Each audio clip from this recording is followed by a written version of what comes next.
What's up, everybody? This is The Real Review, and I'm your host, Warbucks. And today, we're going to talk about the movie One Battle After Another. Now, brief background about this movie. This movie was written and directed by Paul Thomas Anderson, and we can call him PTA. It starred Leonardo DiCaprio, Tiana Taylor, Sean Penn, Regina Hall, and a new up-and-coming actress, Chase Infinity. I'm a fan of Paul Thomas Anderson movies. I am. He got a couple classics. I think my favorite movie by him is dang, I don't know what my favorite. I think my favorite movie by him. Dang, he got a lot of great movies. Cause I love the Adam Sandler movie that he has, Punch Drunk Love. That's easily one of my favorite Paul Thomas Anderson movies. I just recently watched the movie Boogie Nights, and my homie on Facebook, he said that movie is pretty much like Goodfellas into the porn industry. And he was spot on. That's exactly what that movie was. Great movie, by the way. If you haven't seen it, written and directed by Paul Thomas Anderson. Great movie. I love that movie. I also love the movie with him and Tom Cruise, because I really feel like he really pushed Tom Cruise to play a character we've never seen Tom Cruise play. Most of Tom Cruise roles, Tom Cruise is kind of like Denzel, where majority of his roles are pretty much him. He's not as diverse of an actor, but he can act. He's a good actor, and he killed that role. But Paul Thomas Anderson is a great director. Leonardo DiCaprio, seeing all these different stars in this movie, seeing who this movie was directed by is what connected me into seeing this movie. Tiana Taylor is in this movie. Sean Penn, who I love, who's a great actor. He played in a really great movie with him, Tim Robbins, and it was directed by Clint Eastwood.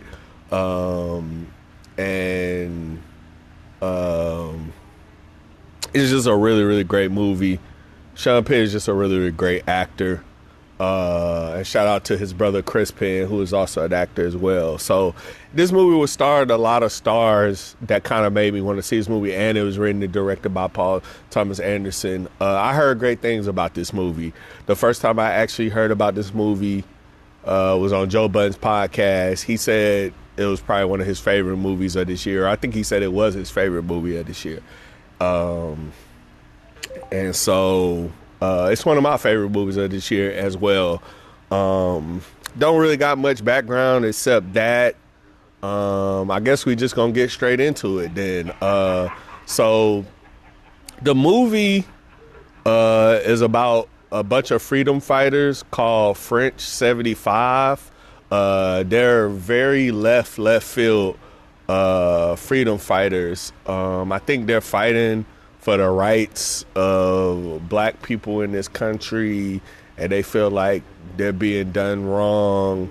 But they're like extremists, like meaning that they kind of do things kind of violently. They kind of take it to the extreme. Instead of fighting positively, they're kind of like fighting hard. And so like at the beginning of the movie, I think they go to a concentration camp. They must fight against racism, period, not just towards black people, because they go to a concentration camp or some type of camp at the beginning of the movie that I think is for where a bunch of ICE agents or whatever, whoever it is, they're holding a bunch of illegal immigrants in this area, and I think they let them go.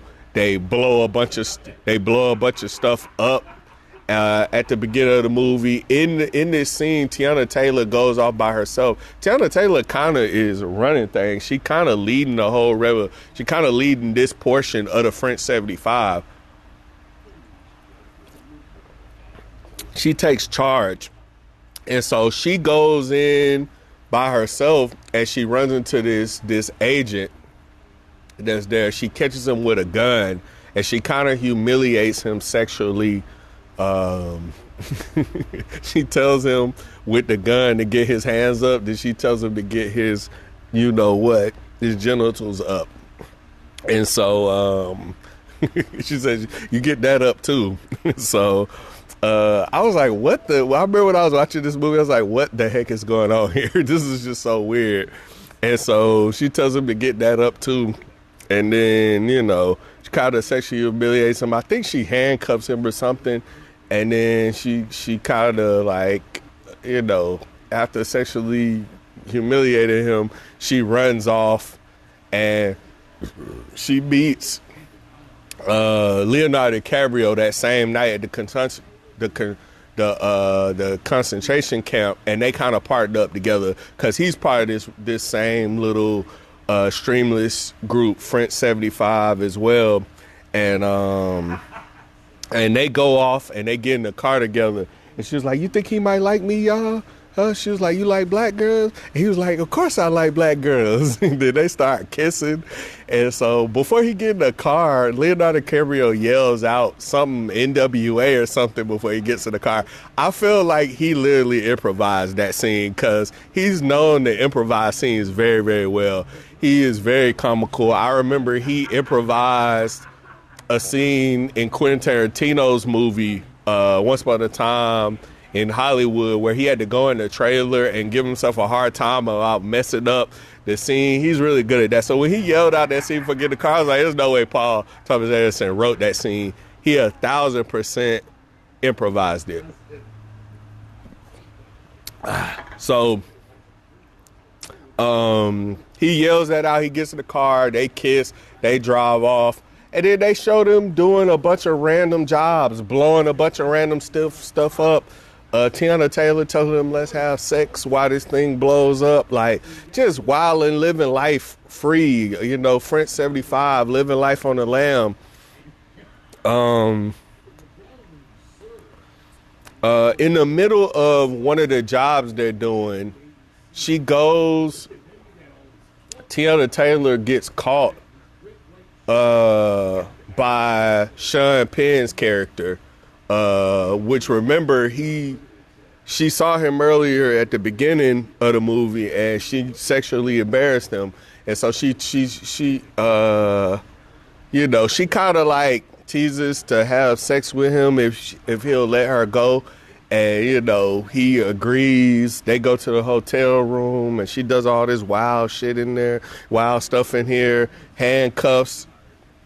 Bleep that, but handcuffs her to the bed, do all this wild stuff, and then they still doing the revolutionary stuff, and she turns out pregnant with a kid. She has a kid, mind you. This whole time she's dating Leonardo DiCaprio. They're in a relationship, so they had a kid together. And they're becoming a family. Leonardo DiCaprio decides that he wants to quit the whole thing because it's just dangerous, and they got a family now.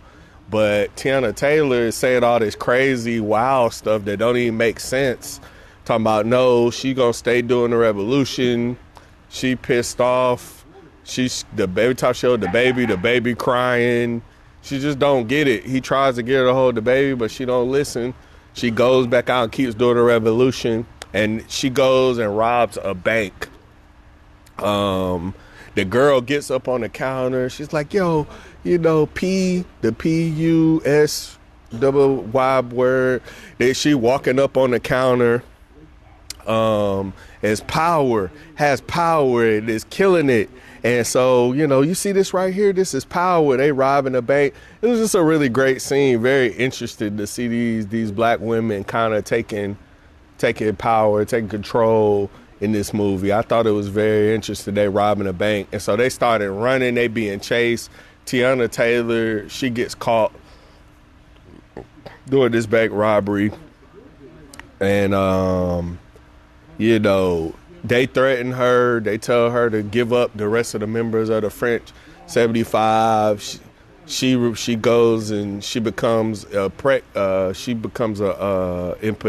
witness protection, and she gives up them. She give up all the people. So people start getting caught and killed. Sean Penn personally goes and catches and kills people. It was just a good movie. And so I think 16 years go by after this intro into the movie. And when 16 years go by, Sean Penn, who was the one who flipped Tiana Taylor to become before the 16 years go by, Tiana Taylor breaks out of witness protection and leaves a note. And in the note, she says, "This pea does not pop for you anymore." I thought that was hilarious. I thought that was funny. And so I think I saw Tiana Taylor say on her interview with the Joe Budden Podcast that that she came up with that. She came up with that herself. And so when that scene came up, I was like, oh, yeah, I remember that. So she came up with that. And it makes sense. These little things that these characters are coming up, it makes sense that they came up with these. Because Paul Thomas Anderson wouldn't know to write no stuff like that. You know what I'm saying? At least not off I don't know him personally, but I wouldn't think he would know how to come up with anything like that. I would assume that if somebody came up with it, it would have been a black person, a black man or a black woman, somebody that knows black people and black culture. So Tiana Taylor came up with that. And so 16 years go by. And when 16 years go by, now we got Leonardo DiCaprio as a dad. His daughter is a little bit older. It's Chase Infinity. Leonardo DiCaprio is doing his thing. Another one of the women in the revolution is Regina Hall. They show her earlier in the movie. Sean Penn gets promoted and he joins like this wild racist group of people, a secret society of wealthy racist men. And so he's also promoted within his division because he got Tiana Taylor to flip on the French, the 75 connection, whatever they're called, French 75, and got them to a French connection. That's a movie, French 75 to flip, and they bust down and killed a whole lot of people. They were forced to go into hiding after that. And so Leonardo DiCaprio is now like a stoner dad taking care of his daughter, who is this, light-skinned chick. And so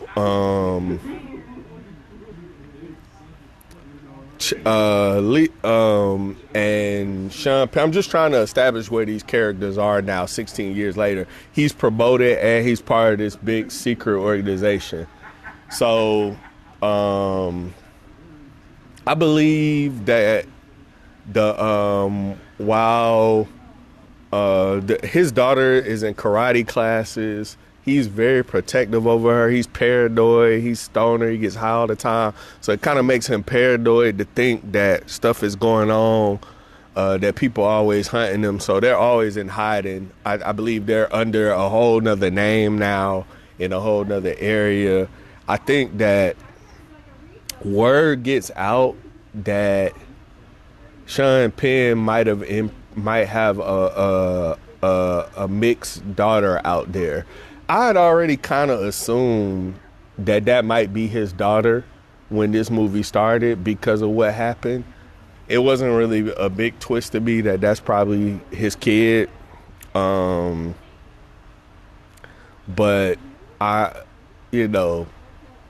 this little hint of this gets out, forces Sean Penn to kind of get back into hunting the rest of the French 75, specifically because he's really trying to hunt and get, trying to hide that he has this mixed kid because he's part of these group of racist people, and if they find out that he's part of this, he'll be in big trouble. And so, he sends people in. He sends people in after.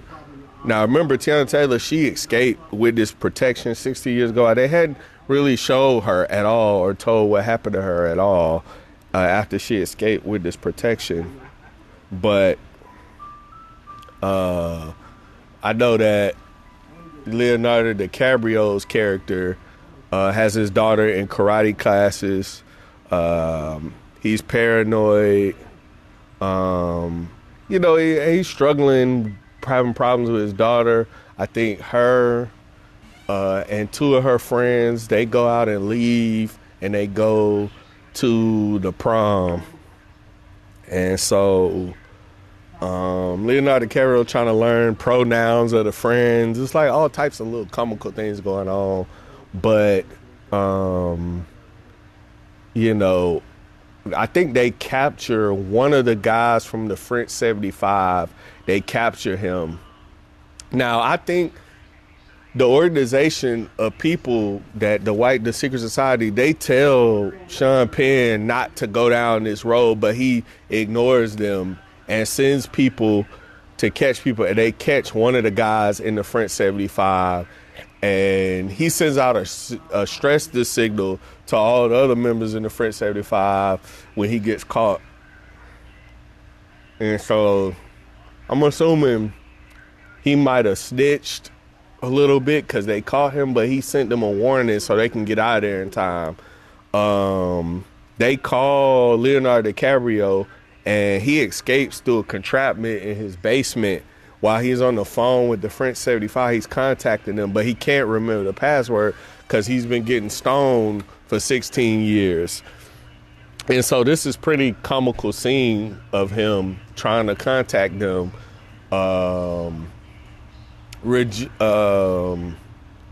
Regina Hall goes in and gets Chase Infinity, the daughter, and gets her out of there, out of the dance, and helps them escape before the ICE agents or whoever the agents are come to get her.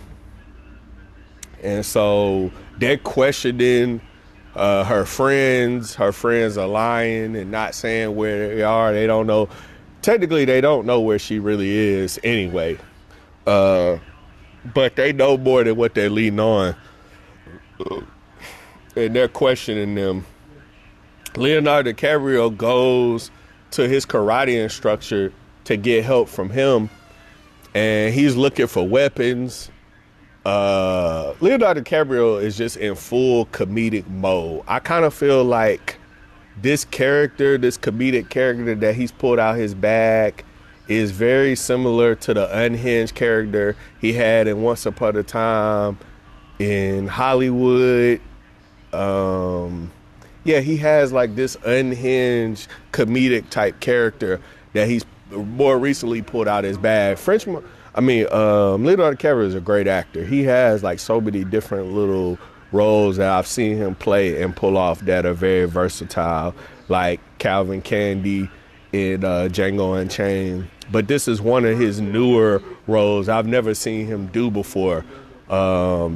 He did this character, this movie.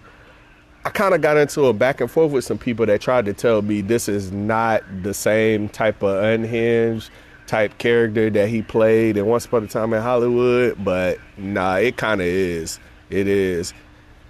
It's too many similarities between the unhingedness and how he's acting and how he kind of acted in Once Upon a Time Hollywood. It's not the exact same character. They're two different types of characters. One is not as pretentious. And he isn't a movie star, but it's a lot of similarities between the way he acts unhinged between these two characters. But he does a great job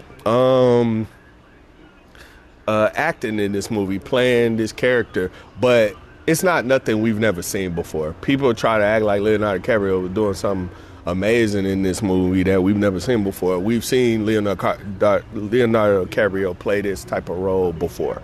We have. So, but anyway, when people love a movie, what can you do? You can't tell them nothing. Now, y'all may disagree with me. Hey, teach his own. But me personally, I think Leonardo DiCaprio has kind of done this type of role before. But that's why he's kind of perfect for this role. He kind of kills his role. And so anyway, the person who helps him is Benicio del Toro. If I forgot to mention him, he's one of the main characters in this movie. He's the karate instructor. And so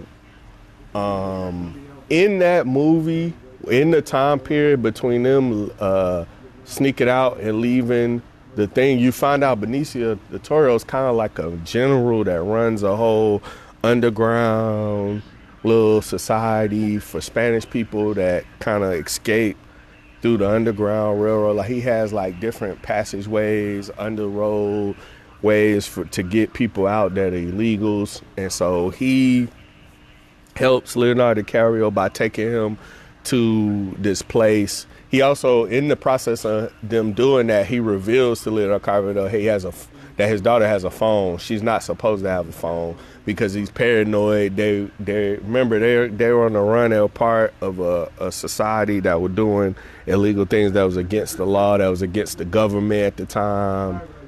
And so they go out on a run. He takes Leonardo DiCaprio to this hideout area. And then when he takes him there to hide out, he's on the phone with this guy trying to tell him who he is. He don't listen. He's getting frustrated. He's getting pissed off. The guy's getting mad at him because he can't remember the password because he's been getting high for 60 years. And then finally, he asked to speak to some manager, and then the manager, he knows him. Because he knows he's like a general, a very important person in society. He tells him, yo, that's da-da-da-da. And so then that's when Leonardo DiCaprio starts going off on him. Benicio del Toro puts him with a couple of his guys to send him through a little passageway. He says they're going to separate, and he's going to send him and put him in a car.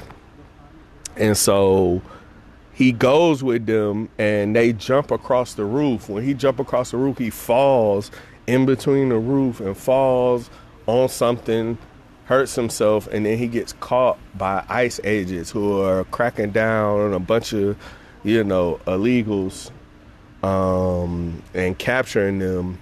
Meanwhile, Regina Hall has Chase Infinity in the car, and she's driving her to like a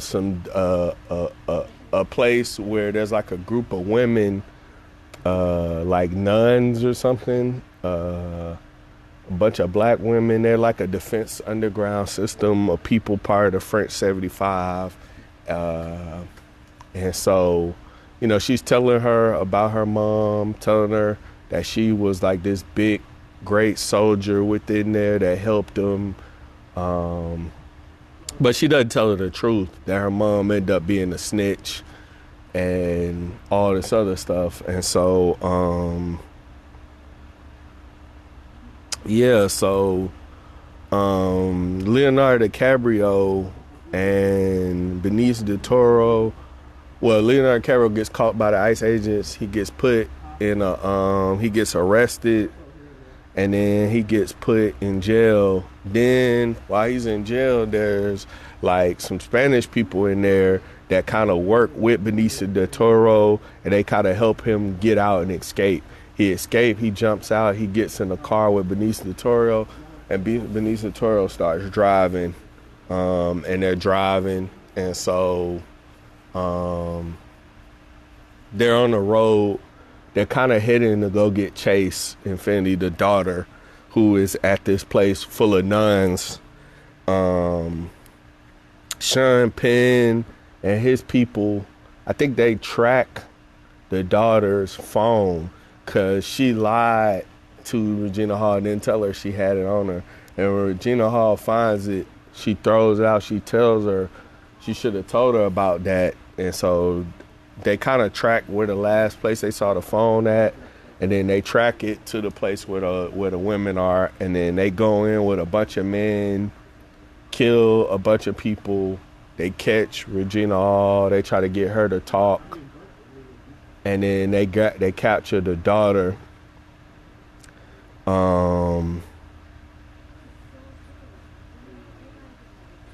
The cops start chasing after Benicio del Toro. They start they catch on to Benicio del Toro and Leonardo DiCaprio while they drive, and they start chasing after him. And so Leonardo DiCaprio jumps out the car mid them driving. He kind of slows down and he jumps out the car. Then he gets in another car to kind of go after the daughter. Sean Penn goes there, has this whole back and forth, and goes, "Are you my daughter?" And then he runs a DNA test on her, and he finds out that is his daughter. And so now he feel like he's got to kill her. The whole thing about this whole thing was just Sean Penn covering his tracks of him sleeping with this girl and getting her pregnant. People are reporting back to the generals of this whole racist, secret, wealthy, white group of people that he has a kid and all this stuff. And so the daughter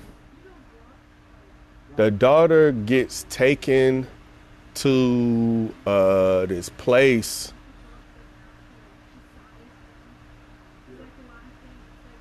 where they're gonna kill her. Like helicopters show up and they take the girl. Leonardo DiCaprio is trying to get to the little girl, and they like out in the desert, and she gets driven all the way down to this place where they're gonna kill the girl, and she gets a gun. People get killed. People end up dying. I think everybody dies but her. She kind of escapes. One of the guys come after her in the desert. She kills them. Sean Penn's character, he's in the desert too in a car. His car gets blown up and he flips over in the desert. She's shooting people. She comes down the desert. Leonardo DiCaprio runs into his daughter. He sees her. She's about to possibly shoot him. And she goes, "What's the password?" And he goes, "It's your dad." And he hugs her. Of course, at this time, she knows that's not her real dad. And then she goes back. They go back to their regular lives. Sean Penn ends up living. It kind of looks like he's dead, but he's not dead. He goes back to his organization. He lies to him and said that's not his kid. He didn't have no relations. So they tell him they're going to give him a promotion. And they send him over to this place. And they showing him like that's his office, but that's where they end up killing him. I knew he was finna die. Like, it took a little minute because they really was selling it like he was finna do. I was like, nah, they finna kill him. So the guy leaves, like, I'll be right back. And I was like, yeah, they finna. It was a movie trope moment. And they kill him. And so now the daughter is now a revolutionary now, just like her mom. And she goes out. There might be a lot of small details I might have missed within the plot of what was going on towards the end of the movie. But you can see them yourself when you watch the movie. But this is a very entertaining movie. It's a really good movie. One of the best movies of this year. I got it as the third best movie of this year, right after Weapons, which I will have a review video for that soon. Go watch that. Go see my review video for Sinners, which is my favorite movie of this year. I'm gonna give this movie about 4 popcorn buckets, 4.5. just to give it a little edge. This is a really good movie. I love Paul Thomas Anderson. He did a good job with this movie. This movie is nothing like any of his other movies that I've ever seen. It's not. He was trying his hand in something different with this movie, trying to step out his realm, challenge himself. And I felt like that was a good thing. But it was a pretty good movie. I enjoyed this movie. Tiana Taylor also dropped that album recently, which I need to check out as well. She's doing her thing. Dropped a movie and an album. So, but yeah, one battle after another. I give it about 4 popcorn buckets. And so, and that's it, man. That's all I'm gonna say. You know what I'm saying? This is a good movie, really good movie. Go check it out. A lot of action, a lot of shooting, comedy. You get Benicio del Toro being cool, Benicio del Toro. You get Leonardo DiCaprio being comical him. You get Sean Penn being this real sergeant type, uptight white dude that likes black women, but he's kind of like on the down low because he's racist. And he's part of this racist organization. But that was the end of the movie. So, just to let you know, guys, this is The Real Review. And I'm your host, Warbucks. And we out.